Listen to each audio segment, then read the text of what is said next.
में जुमे वाले दिन शदीद ज़लज़ले ने पूरे शहर को तबाह बर्बाद कर दिया। मलबे के नीचे घरों के घर दफन हो चुके हैं। जमीन बोझ होने वाली इमारतों के ढेर के नीचे लोग दब कर मर चुके हैं। वहाँ एक ऐसा वाक़या रूनुमा हुआ कि जिसे देखकर लोगों की आंखें हैरत से खुली की खुली रह गईं। दोस्तों, इन जमीन बोझ होने वाली इमारतों में एक ऐसा वाक़या भी पेश आया कि वहाँ की रेस्क्यू टीमों के भी देखकर दिल दहल गए और वहाँ मौजूद लोगों ने अल्लाह का ये मौजज़ा देखकर कलमा तैयबा का विर्द शुरू कर दिया।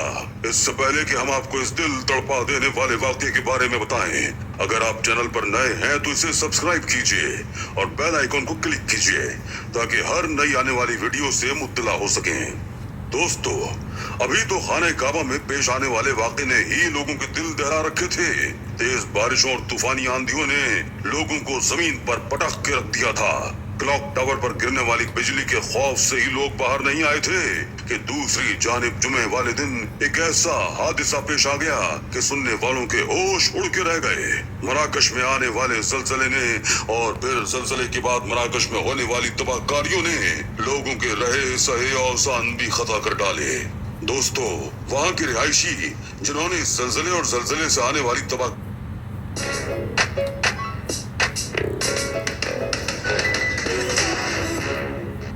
को अपनी आंखों से देखा, उनका कहना है कि ज़लज़ले के दौरान मुतासरा इलाके में एक क़यामत खेज मंजर था। वहाँ के एक रिहायशी ने ज़ारो क़तार रोते हुए अपनी आप बीती को बयान किया। कहने लगा कि जिस वक्त ज़लज़ले के शदीद झटके लगने शुरू हुए तो चारों तरफ चीखों पुकार की आवाजें आने लगी। उस शख्स का ये भी कहना था कि ज़लज़ले के झटके इस कदर खतरनाक थे कि हम लोग अपने घरों की दीवारों से जाकर टकरा रहे थे। हमें यूं महसूस हो रहा था जैसे कोई जमीन को उलट पुलट कर रहा है। देखते ही देखते पुरानी इमारतें हमारी आंखों के सामने जमीन बोझ होकर मलबे का ढेर बन गईं। हमें लगा था कि जैसे कयामत बर्पा हो चुकी है। चारों तरफ चीखों पुकार थी और इमारतें मलबे का ढेर बन रही थी। ये देखकर हमारे दिलों पर हमारा इख्तियार नहीं रहा था। लग रहा था कि दिल सीने में फट जाएंगे। ऐसी हौलनाकी इस वक्त देखने को नजर आ रही थी कि हर शख्स मर जाने की दुआ कर रहा था। ऐसा लग रहा था कि गज़ब इलाही हम पर नाजिल हो चुका हो। उस शख्स का ये भी कहना था कि सुबह तक बहुत से लोग इन इमारतों के मलबे नीचे मर चुके थे। रेस्क्यू टीमें वहां पर पहुंची और मकामी लोग भी उन रेस्क्यू मेंबर्स के साथ मदद करने लगे। बड़े बड़े पत्थरों को हटाया जा रहा था और मलबे के नीचे लाशों और लाशों की बाकियात को निकाला जा रहा था। ये बात बहुत ज्यादा दर्दनाक थी कि लोग टुकड़ों में बिखर चुके थे। किसी का हाथ नजर आ रहा था तो किसी का पाँव। ये देखकर वहाँ पर मौजूद लोगों की गम से हालत गैर होने लगी थी। लोग अपने प्यारों को यूं खोकर तड़प तड़प कर रो रहे थे। रेस्क्यू टीमें अपना काम जारी किए हुए थी और इस वाक़े को जब 2 दिन गुजर गए और पीर की सुबह भी जब ये काम जारी था तो एक अजीब सा वाक़या पेश आया जिसने अक्लों को हैरान सा कर दिया। पीर की सुबह की ही बात है कि जब रेस्क्यू टीमें मलबे के बड़े बड़े पत्थरों को हटा रही थी कि उन्हें एक बच्ची की चिल्लाने की आवाज उस मलबे के नीचे से आने लगी। ये सुनकर वहाँ मौजूद लोग और रेस्क्यू मेंबर्स परेशान हो गए। 2 दिन से वो मलबा वहीं पड़ा हुआ था और अब तक जितना भी मलबा उठाकर लाशें निकाली गई थी वो सब के सब लोग मर चुके थे। और फिर उसी मलबे के नीचे से एक जिंदा बच्ची की रोने की आवाजें आना वहाँ मौजूद लोगों के दिलों को तड़पा के रख गई थी। रेस्क्यू मेंबर्स ने आवाज का ताक़ुब करते हुए उस तरफ जाना शुरू कर दिया और वहीं से पत्थर और मलबा हटाने लगे। उनकी कोशिश यही थी कि वो जल्द अज जल्द इस जिंदा बच्ची को उस मलबे के नीचे से निकाल लें। लेकिन हैरान कुन बात यह भी थी कि अगर वो बच्ची बच भी गई थी तो 2 दिन से भूखी प्यासी मलबे के नीचे दबी हुई थी जहाँ पर ना हवा का गुजर था और ना ही ऑक्सीजन हासिल करने का कोई जरिया। वो जिंदा कैसे बच गई थी? कैसे वो अपनी जिंदगी की बका को कायम किए हुए थी? ये बात अक्ल इंसानी के दायरे से बिल्कुल बाहर की बात थी। वहाँ मौजूद लोगों ने भी रेस्क्यू टीमों की मदद की और जल्दी से वो मलबे के पत्थर हटाने लगे।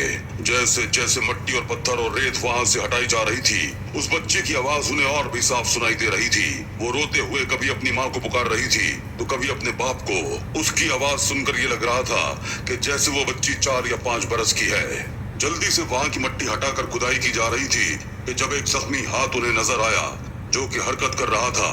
ये देखकर लोगों ने अपने हाथों को तेजी से चलाना शुरू कर दिया और वहाँ से मिट्टी हटाने लगे कि जब देखा कि एक बच्ची मिट्टी से हटी हुई रो रही थी। वहाँ मौजूद लोग उस बच्ची के सर और दोनों हाथों से मिट्टी हटा चुके थे।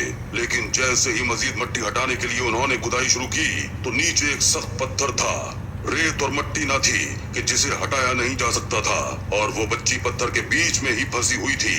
ये देखकर रेस्क्यू टीमों ने ऐसे औजार लिए जिससे वो पत्थर को तोड़ सकें। वो बच्ची रोए जा रही थी और अपनी माँ और बाप को पुकार रही थी। हैरत की बात यह थी कि इतनी मट्टी के नीचे वो जिंदा कैसे थी। उसके हाथ जख्मी थे और चेहरे पर सिर्फ हल्की सी खराशें थी, बाकी चेहरा साफ था। वहाँ मौजूद लोगों ने उसकी आंखों और चेहरों और बालों से मट्टी झाड़नी शुरू कर दी। कुछ ही देर में इस पत्थर को तोड़ तोड़ कर उस बच्ची के वजूद को बाहर निकाला गया। लेकिन जब वो बच्ची बाहर आ गई तो देखने वाली आंखें हैरत से फटी की फटी रह गईं। उस बच्ची के पूरे जिस्म पर जरा सी खराशों के अलावा और कोई भी जख्म न था। ना ही उसकी टांग टूटी हुई थी, ना ही हाथ। वो बिल्कुल सही सलामत थी। ये देखकर लोगों की अक्लें हैरान और परेशान सी होकर रह गईं। ऐसे कैसे मुमकिन था? इस बच्ची को फौरन से पानी पिलाया गया। वो 5 साल बच्ची थी। उसने दोनों हाथों से पानी की बोतल पकड़ी और एक ही घूंट में जितना पानी पी सकती थी वो पी रही थी। शायद 2-3 दिन से प्यासी थी, लेकिन अभी भी बहुत से लोगों के ज़हन उसे जिंदा सलामत देखकर हैरान थे। वहाँ मौजूद लोगों ने अल्लाह का ये मौजज़ा देखकर कलमा तैयबा का विर्द शुरू कर दिया। जब इस बच्ची से पूछा गया तो वो कहने लगी कि वो कुरान पाक हिफ्ज कर रही थी। उसने शुरू के 5 पारे हिफ्ज कर भी लिए थे, इसलिए जब ज़ल्ज़ला आया तो खौफ के मारे उसने उन्हीं सिपारों की तिलावत शुरू कर दी। वो रोते हुए बता रही थी कि उसे नहीं मालूम कि कब उसकी इमारत जमीन बोस हुई, कब सब लोग मट्टी का ढेर बन गए। वो कह रही थी कि मुझे कुछ भी याद नहीं। मेरे जहन में बस ये है कि मैं कलाम पाक पढ़ रही थी और मुझे लगा जैसे किसी ने मुझे हल्का सा धक्का दिया हो, और उसके बाद मैं मट्टी के ढेर में फंस गई। लेकिन मेरी जुबान पर कलाम पाक जारी था। वो कहने लगी कि मैं कलाम पाक पढ़ते पढ़ते न जाने कब बेहोश हो गई, और जब मुझे होश आया तो मैंने खुद को एक अंधेरी सी जगह पर देखा। अंधेरा देखकर मैं अपनी माँ और अपने बाप को पुकारने लगी। कुरान मजीद की तिलावत और पढ़ने का सवाब तो मोहताज बयान